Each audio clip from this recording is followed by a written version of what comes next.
Musiknya tadi bagus ya, terus kalau ditampilkan di publik gini bagus sekali, terus peminatnya juga banyak, dan juga rame ya di sini.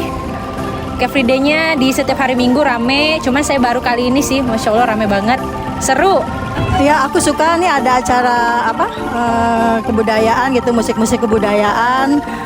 Senang setiap pagi ada di Car Free Day, biar tambah rame, tambah heboh. Jadi siapa aja yang mau nyumbang lagu dibolehin. Buat musiknya bagus, enak, karena saya suka musik kali ya.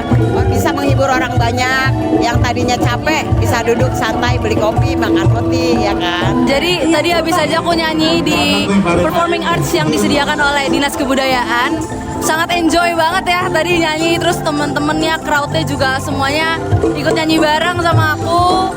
Terus lagunya juga bisa banyak banget, seru banget ya pokoknya. Dan menurut aku alat musik tradisional itu ternyata bisa digunakan untuk lagu apapun gitu. Jadi bukan hanya bisa untuk lagu tradisional.